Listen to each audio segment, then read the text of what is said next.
Décodeur, le podcast qui parle de celles et ceux qui font la déco aujourd'hui. Je m'appelle Hortense Leluc et à chaque nouvel épisode, j'invite à mon micro des pros de la déco. Un architecte ou un designer, une marque que vous aimez ou que vous allez découvrir, un entrepreneur, un créatif ou un influenceur, quelqu'un que vous allez connaître ou pas, mais qui dans tous les cas va nous parler déco et envers du décor. Rencontres, savoir-faire, actu, tendances, conseils, ici, la déco, ça s'écoute. Bon allez si quand même, pour les images, rendez-vous sur le compte Instagram Décodeur Podcast. Les sujets autour des couleurs et de la peinture plaisent toujours énormément. Il devenait donc urgent de rencontrer l'une des plus belles marques qui puissent exister, Farrow & Ball. Bien plus qu'une marque de peinture et papier peint, Farrow & Ball c'est le Graal. La garantie de couleurs intemporelles et profondes qui sauront jouer avec la lumière, des finitions qui ont fait son succès et assurent un toucher inimitable, une fabrication artisanale et visionnaire depuis plus de 75 ans, des pratiques durables et de grande qualité, et bien sûr tout un domaine d'expertise autour de la couleur. C'est d'ailleurs Éric Martel, expert couleur et responsable commercial depuis 12 ans chez Farrow & Ball, qui va répondre à mes questions qui, comme vous pouvez l'imaginer, vont être très nombreuses. Bonjour Éric. Bonjour Hortense. Alors Farrow & Ball est l'une, je disais quand même, des plus belles marques de peinture et papier peint. Est-ce que vous sauriez me dire juste en quelques mots comme ça sur quoi repose son succès ? Alors d'abord, c'est une des plus anciennes maisons anglaises et c'est l'union de deux chimistes, John Farrow et Richard Ball, qui après-guerre, Seconde Guerre mondiale, se sont unis, associés donc leurs talents pour créer des peintures extrêmement résistantes. C'était révolutionnaire à l'époque, mais c'est surtout dans les années 90 où finalement l'arrivée de Tom Helm sur un plan création, puisque c'est l'architecte des monuments historiques en Angleterre, et Martin Hudson, un financier d'entreprise, qui ont finalement proposé le concept qui est toujours d'actualité, donc de la maison Farrow & Ball. À la suite de quoi on a ouvert, pour asseoir justement la marque en 96, un premier showroom à Londres, et dans la foulée en 99, donc notre premier showroom, le navire amiral, donc en France à Paris. D'autres ont suivi depuis. Alors vous proposez des produits uniques, on reconnaît les peintures Farrow & Ball à l'œil nu. Qu'est-ce qu'elle a de plus ? En quoi elle est singulière ? Alors d'abord parce qu'il y a un choix de matières premières, je dirais de haute qualité, et puis après tout tient dans la formulation. Là j'ai envie de parler effectivement de fabriquer une peinture, on l'utilise tous mais on sait pas vraiment comment ça fonctionne finalement. Et donc de ce fait-là, c'est l'association de différentes matières premières, oui, qui avec justement une qualité de pigment importante, dosée en fonction des finitions, qui fait la qualité exceptionnelle de la maison. En quoi vous avez su, ils ont su à l'époque se différencier des autres ? Par la résistance, c'est-à-dire que à la base, la peinture finalement dite de qualité devait à la fois être extrêmement solide et sentir, très odorante. Bon, odorante, c'était surtout très toxique.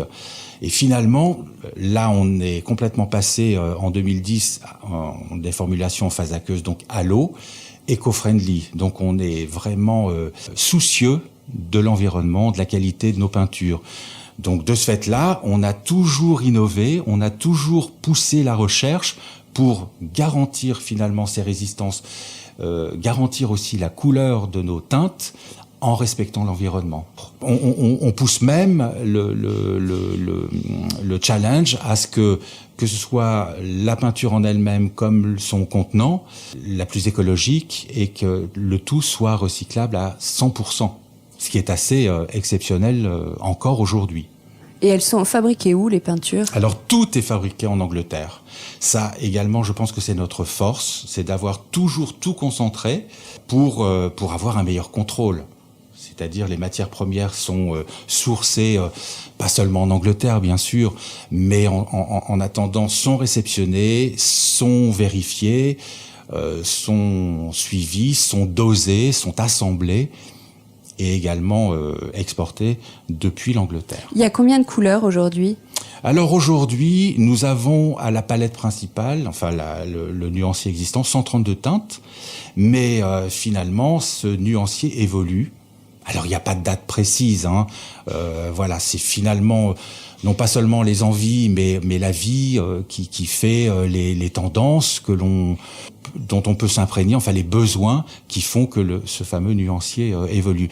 Mais ce qui fait qu'en tout, on est à plus de 240 couleurs au jour d'aujourd'hui, si on compte nos teintes archivées. Alors ça, ce sont les couleurs propres à Faro & Ball.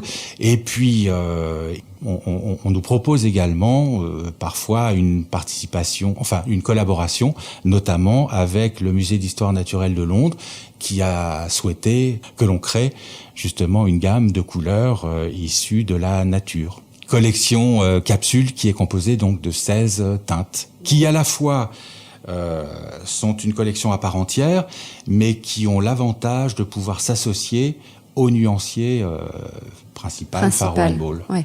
Mais alors, vous parliez de nouvelles couleurs. Est-ce que vous créez souvent des nouvelles couleurs ? Est-ce que vous êtes sans cesse en train d'innover ? Ou comme vous avez des bestes, vous avez plutôt tendance à capitaliser dessus ?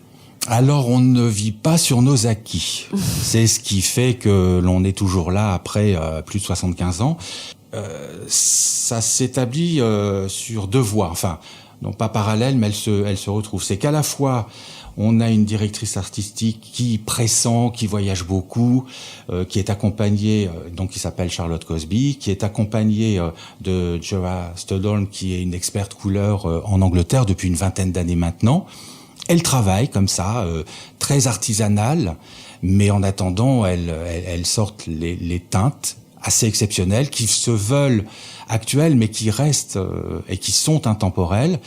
Et d'un autre côté, vous avez Gareth Effield qui finalement dirige le laboratoire, donc la partie chimie, puisque l'un va avec l'autre. L'idée chez Faro & Ball, c'est que l'on propose donc une gamme de couleurs, mais qui puisse être déclinée dans l'ensemble de la gamme de finition. Oui, mais alors comment naît une peinture ? Ça naît une envie, un besoin. Vous dites il nous manque telle ou telle couleur, ou c'est par rapport à une tendance ? Comment elle travaille justement en termes d'inspiration ? Alors, il y a plusieurs axes. Déjà, de peut-être réactualiser des teintes existantes. On a sorti là l'année dernière une teinte qui s'appelle Jitney, qui est un ton de sable, qui vient réactualiser donc la teinte Elephant Dress, qui est une teinte iconique chez Faro & Ball, qui a une tendance peut-être un petit peu plus grisée. Ce qui fait que là, on est dans des couleurs peut-être plus naturelles, plus terre.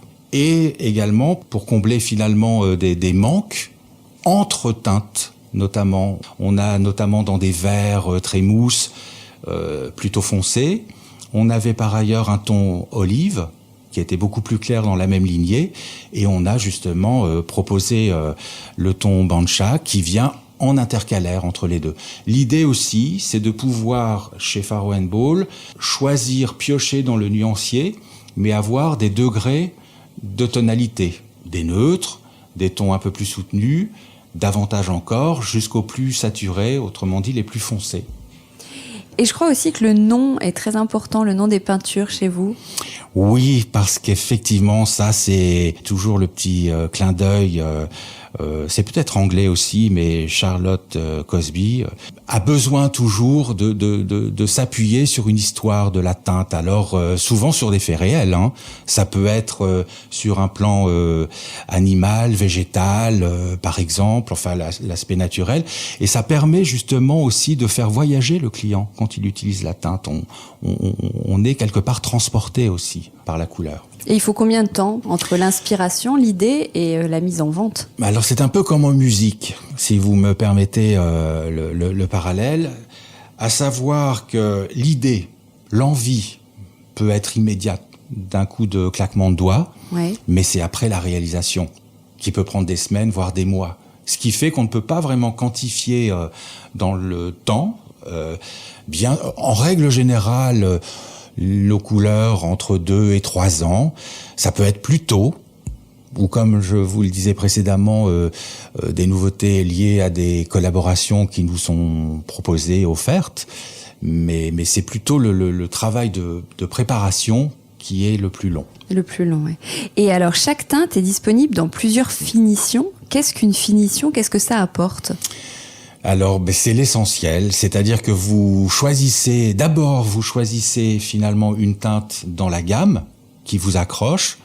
J'en profite d'ailleurs pour vous dire que l'on a établi dans un cadre 132 teintes parce qu'on considère déjà là une foule de possibilités possibles dans les associations. Après, c'est pas le tout de choisir une couleur. C'est que la finition, finalement, c'est d'avoir la peinture qui sera adaptée au support à peindre. Et vous ne peignez pas avec une même qualité de peinture un mur, un plafond, donc des plâtres en règle générale, qu'un bois, comme les portes, les plinthes, voire un radiateur en métal. Donc pourquoi? Donc qu'est-ce que ça apporte? Par exemple, quelle est la différence si on prend vos deux grandes finitions, la finition mate et satinée, qu'est-ce qu'elles apportent l'une et l'autre?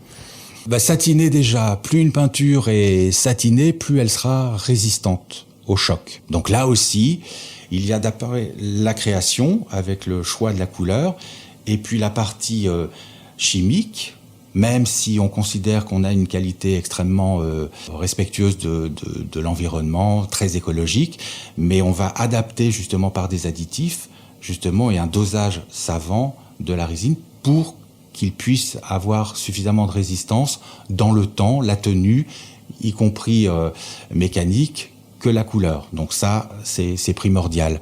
Après, je dirais, c'est les besoins, c'est la vie du quotidien où finalement, là, on avait une qualité phare, l'emblème Faro & Ball avec l'esthète émulsion, mais on a vu au fil des années, en France et ailleurs, donc le dépassement, la pénétration donc de la nouvelle qualité mate qui s'appelle moderne émulsion moderne donc en français, qui finalement propose une qualité mate, parce qu'on reste quand même avec ce choix de teintes mates, profondes justement, mais offre aussi une lavabilité qui facilite la vie au quotidien. Et on vient beaucoup chez vous justement pour cette finition. Qu'est-ce qu'elle apporte en fait? Mais justement un confort de vie. C'est-à-dire alors en quoi un confort de vie? C'est-à-dire un confort au regard ou même pour le quotidien, vous dites on peut la nettoyer plus facilement? Oui, voilà, c'est-à-dire que on va vite maintenant, on est presque nomade dans certains cas, on ne veut pas s'embêter à justement être, je dirais, on veut vivre le plus naturellement possible, ne pas faire attention s'il y a des enfants, des animaux, voilà les traces de salissure. La moderne émulsion justement paraît pour les murs et plafonds intérieurs. Il est certain que après vous avez les peintures qui sont plutôt destinées à l'intérieur et également à l'extérieur. On a tendance à l'oublier, mais on propose chez Faro & Ball en tout cas la possibilité de peindre tous les supports intérieurs comme extérieurs. Et vous parlez beaucoup de profondeur aussi, c'est-à-dire quoi une couleur profonde?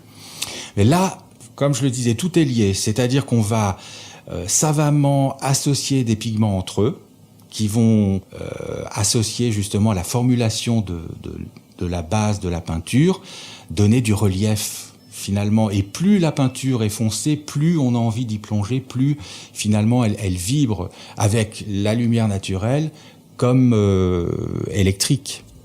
Oui, le rapport peinture-lumière est très important chez vous. À quoi vous êtes attentif en fait, ou à quoi nous on doit être attentif? Alors déjà d'entrée, vous venez nous visiter dans nos showrooms comme chez nos revendeurs. C'est une des premières questions que l'on va vous poser. Comment vivez-vous? Dans quel environnement? Est-ce que c'est un environnement urbain ou au contraire, je dirais, campagne? La lumière, l'orientation de la pièce sont des facteurs extrêmement importants. La réaction finalement de la lumière sur la peinture vous donnera une sensation différente. Donc on va s'atteler justement à cela. Et l'idée majeure aussi chez Faro & Ball, c'est que toutes les couleurs peuvent être appliquées, je dirais, dans n'importe quelle circonstance. L'idée, c'est qu'elles finalement procurent toujours un bien-être. La lumière électrique notamment est extrêmement importante aussi. La lumière électrique la plus flatteuse et finalement c'est l'ampoule tungstène qui se rapproche finalement de la lumière du jour, enfin cet aspect très chaleureux de la lumière.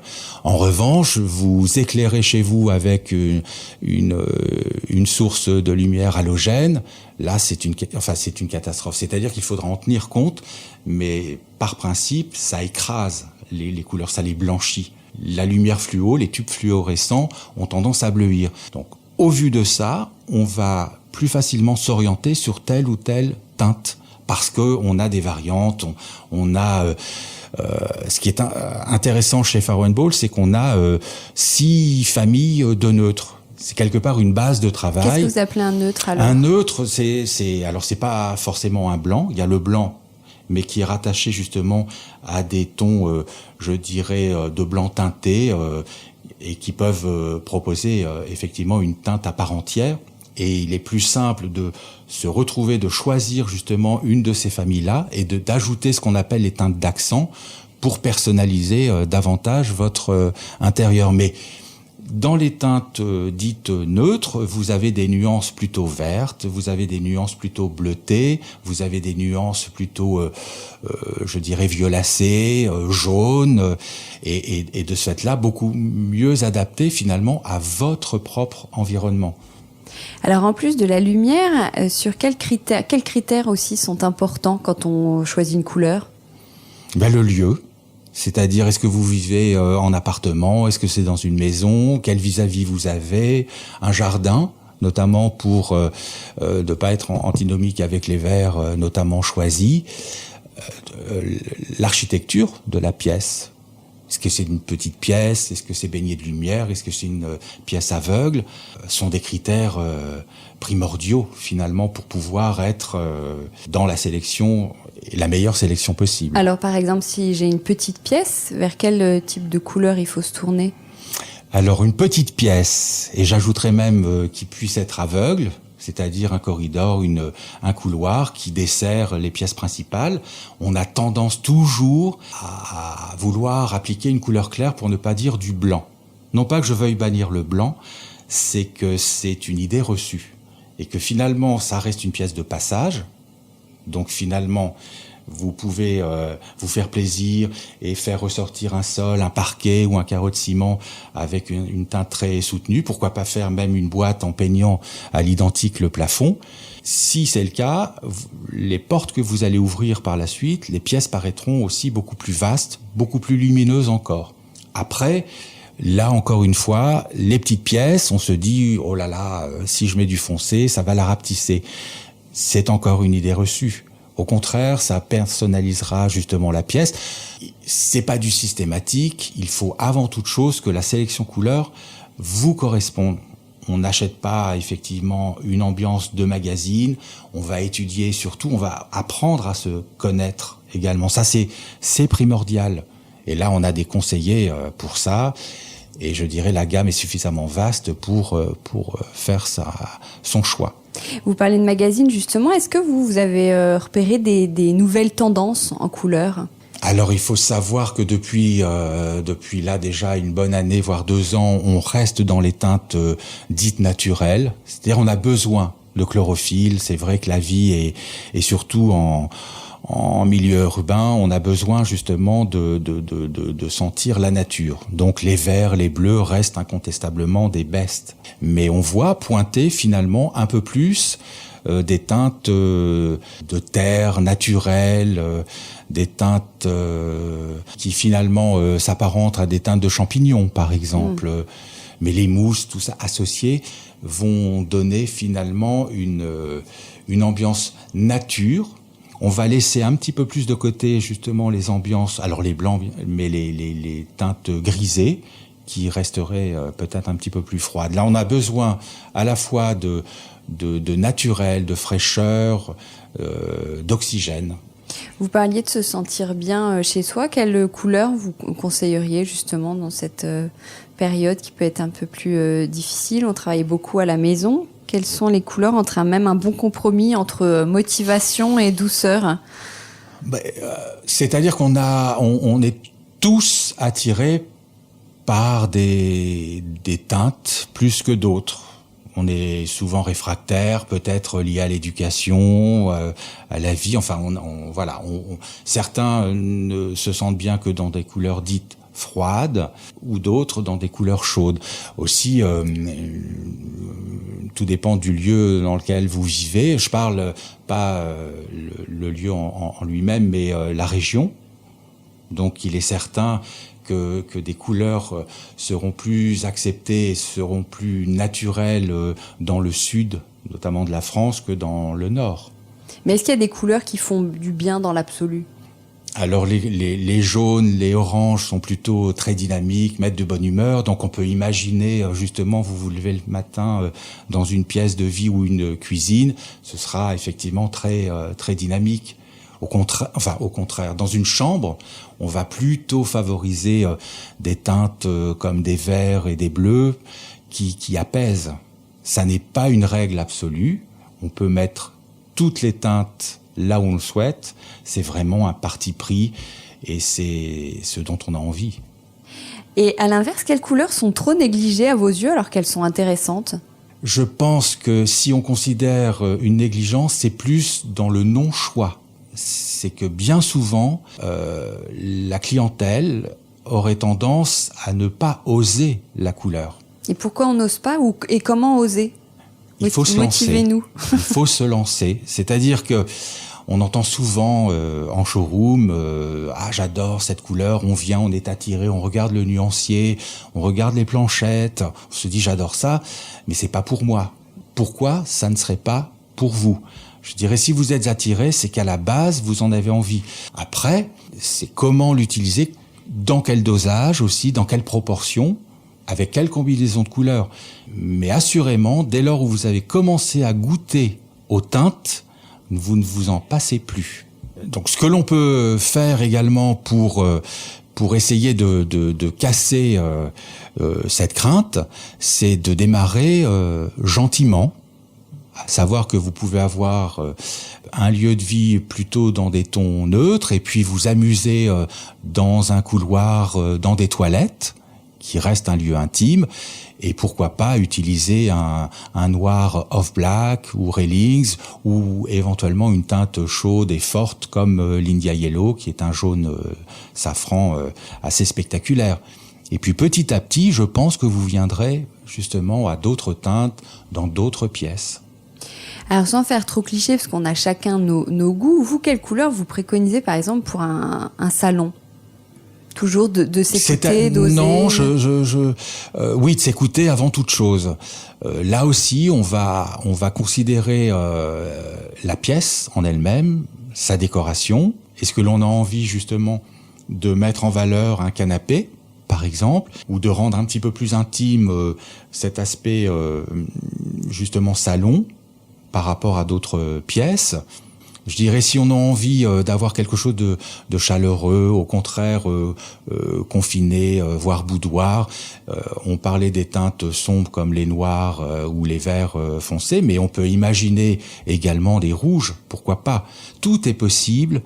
Tout dépend effectivement de la manière dans laquelle vous vivez, dans quel type de mobilier vous vivez. Si vous avez des pièces, on peut imaginer des tableaux, des œuvres d'art à mettre en avant.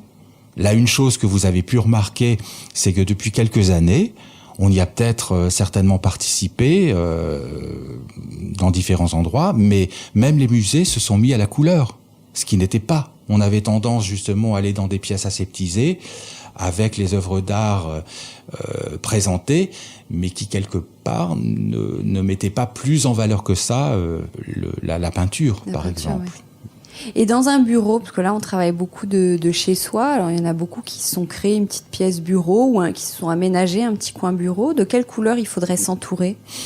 Vous me posez des questions difficiles, délicates, c'est-à-dire que là encore une fois, tout dépend de la manière dont vous travaillez. Est-ce que vous avez besoin de réflexion, de laisser libre cours à votre imaginaire, et auquel cas, on va dire, des teintes plutôt bleutées seraient plus favorables à l'esprit, ou au contraire souhaiter un petit peu plus de dynamique, ou carrément une neutralité pour ne pas être perturbé finalement dans dans votre sens créatif, c'est un peu au cas par cas. Oui.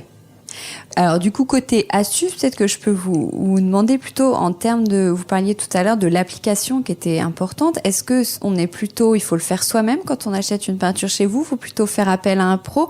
Quels sont les bons tips? Alors déjà, le temps à passer, mais on a d'entrée des peintures faciles à l'application. Déjà, à la base, c'est quand même important de le souligner. C'est vrai que depuis l'apparition des peintures dites acryliques, c'est beaucoup plus simple. En revanche, un travail préparatoire est primordial. Nos peintres applicateurs professionnels le savent, c'est leur cœur de métier et vous le diront sans aucun problème.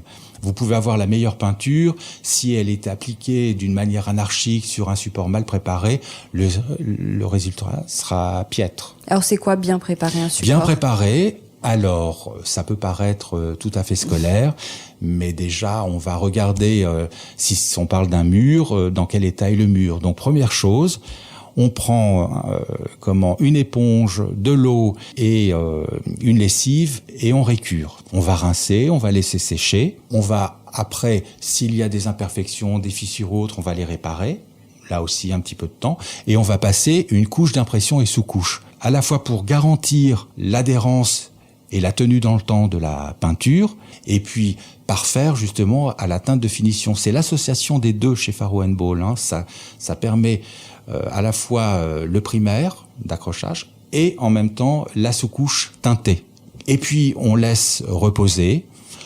Théoriquement, dans un environnement à 18 degrés, 20 degrés, on peut attendre 4 à 6 heures, généralement. Moi, je préconise toujours de passer une première couche de peinture de finition le lendemain. Après tout, il faut prendre un peu le temps, ne pas jouer dans la précipitation, puisqu'après, vous en aurez pour des années.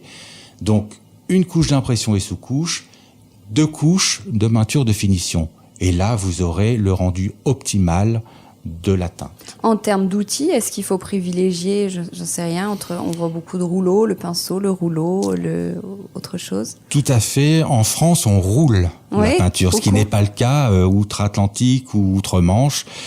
En France, on roule. Donc, première chose, effectivement, c'est comme n'importe quel, je dirais, ouvrier, c'est d'avoir la peinture de qualité, certes, mais aussi le bon outillage. Donc, on va choisir donc un rouleau de type rouleau microfibre. Donc, pour toute la partie mur, plafond, rouleau microfibre 10 mm. Pour toutes les peintures acryliques. Après, les peintures dites alkydes, donc ça paraît un peu technique comme ça, mais pour simplifier, les peintures plutôt destinées aux boiseries intérieures comme au métal, les radiateurs, les tuyauteries, on va opter pour un rouleau microfibre 5 mm, voire le rouleau lacqueur éventuellement. Parce que on a des teintes, des qualités qui sont extrêmement couvrantes, on a un rendement quand même très important, de l'ordre de 14-15 mètres carrés au litre. Sur le marché, c'est très important. Voilà. Alors, les peintures Faro & Ball, elles flattent l'œil, évidemment, mais le toucher aussi, comment c'est possible? C'est-à-dire qu'on a dans la formulation des matières de charge. Alors, ça peut paraître, là, encore une fois, un peu technique. En règle générale, on trouve plutôt du carbonate de calcium, c'est-à-dire de la craie, qui, au microscope, forme des petites billes, un grain plus ou moins épais. Chez Faro & Ball, on utilise en matière de charge essentiellement donc des argiles, le kaolin. Donc c'est une matière qui est utilisée également dans la fabrication de la porcelaine, donc extrêmement fine, ce qui fait que une fois appliquées, les peintures sont extrêmement douces au toucher. Et on peut crayonner dessus, elles sont adaptées aux enfants, vous dites. Alors, c'est pas fait pour ça, mais là, encore une fois, on a des qualités qui sont plus ou moins résistantes. Donc, on va, si vous avez un risque de cet ordre, ou dans des pièces de circulation, les couloirs, par exemple, on va utiliser donc là, Moderne Émulsion, qui est pour les murs et plafonds le plus conseillé. Les pièces d'eau, salle de bain, les cuisines, parfait pour ça. Ça ne craint pas grand-chose. Vous attendez cependant que la peinture soit sèche à cœur, parce que toute peinture dite lavable l'est, mais à condition qu'elle ait opéré sa polymérisation, c'est-à-dire qu'elle soit vraiment sèche totalement. Donc on va attendre 48-72 heures avant effectivement de passer une éponge humide, voire une éponge avec de l'eau et un produit savonneux. On n'a pas parlé du... Il y a aussi le degré de brillance. Je sais pas trop comment on dit. On parle beaucoup du mat, mais il y a aussi quand même un degré de brillance qu'on peut voir parfois. Est-ce qu'on a encore envie de ça aujourd'hui ou c'est réservé à certaines pièces ou matériaux ? Non, du tout. C'est vrai que dans les années 70-80, on pensait surtout brillant au plafond, notamment avec les lacs. C'est vrai que il y a eu, on va se dire, un oubli ou une mise de côté de ces qualités qui, au fil des années, quand même, sont revenus sur le marché. On voit peut-être davantage la laque brillante chez Farrow & Ball pour un usage donc de porte, intérieur comme extérieur, mais on peut s'amuser justement dans une cage d'escalier à avoir le bas pour une question de protection et en même temps de reflet de la lumière, et puis contraster avec un mat profond également. C'est vraiment de jouer dans le style de la pièce, s'amuser avec une seule et même couleur également. Vous avez l'impression d'avoir deux teintes différentes presque. Ah, vous avez des couleurs qui sont d'ailleurs très intemporelles, qui sont même, j'aurais envie de dire, classiques, sans que ce soit une critique. Vous avez jamais eu envie d'aller plus loin, d'oser davantage ? Alors intemporel, je veux bien, parce qu'effectivement, on ne subit pas et on ne veut pas être ancré dans ce qu'on appelle des teintes mode, mais classiques non plus. À savoir que c'est l'association qui fait qu'une ambiance est plus ou moins classique. Donc là, chez Farrow & Ball, on a toutes les teintes pour avoir des ambiances plutôt calmes ou au contraire très fortes. Là, notamment, la dernière collaboration avec le musée des tissus à Lyon et l'expo Vivienne Westwood. Donc, si vous connaissez donc la créatrice, c'est quand même punk. Oui, et finalement, rock, oui. Donc un certain choix de couleurs comme Emerald Green, Le Pen Black ou Cook's Blue encore ont été utilisés. Et ça met pour une mise en scène tout à fait détonnante. On a Nathalie Rive avec qui on a dernièrement collaboré pour la rénovation de l'hôtel de la Tour Rose à Lyon, qui a osé donc le Preference Red avec l'arsenic ou encore le Green Smoke. Donc finalement, la couleur, on en fait ce que l'on veut. On peut rester tout à fait sage ou au contraire être très fort et très punchy. Ok, alors je vous écoute depuis tout à l'heure et en fait c'est vrai que la force de Farrow & Ball c'est aussi l'accompagnement, le service et notamment vous proposez des consultations couleurs. En quoi ça consiste ? La consultation couleur est un service que l'on a officialisé depuis déjà quelques années. La nouveauté, c'est qu'avec ces conditions sanitaires actuelles, on a une version aussi virtuelle, donc c'est assez pratique. Et c'est là où, avec un certain nombre de questions qui vous seront proposées, donc pour mieux vous connaître, on pourra d'autant mieux vous accompagner. Vos goûts, vos couleurs favorites, la manière dont vous vous habillez, la manière dont vous vivez, le lieu urbain, comme je disais, ou pas.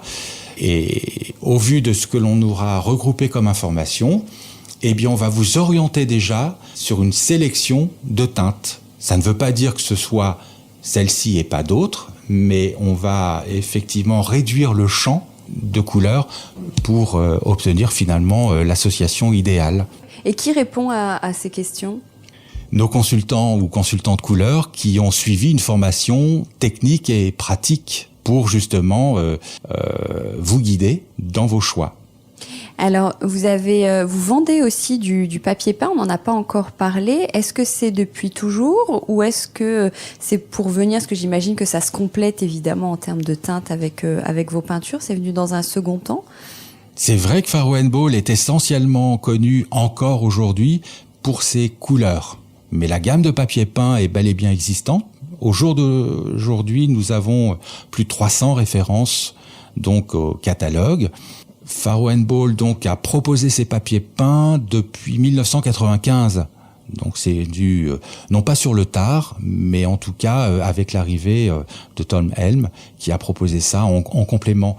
Il est vrai que l'on est parti de documents d'archives pour finalement s'orienter dans des motifs, on va dire, plus contemporains. La particularité, c'est que l'on utilise nos peintures, notamment notre émulsion mate, pour fabriquer nos papiers peints. C'est un vrai papier peint. Donc à la place de l'encre, en fait, c'est ça? Exactement. Il n'y a pas d'impression offset, ni d'encre. C'est vraiment la peinture protégée. Alors, à la base, la peinture qui a été spécialement formulée pour une application sur papier peint, ce qui fait que ça ne craque pas, mais qui elle-même est protégée par un vernis incolore qui rend le papier peint essuyable.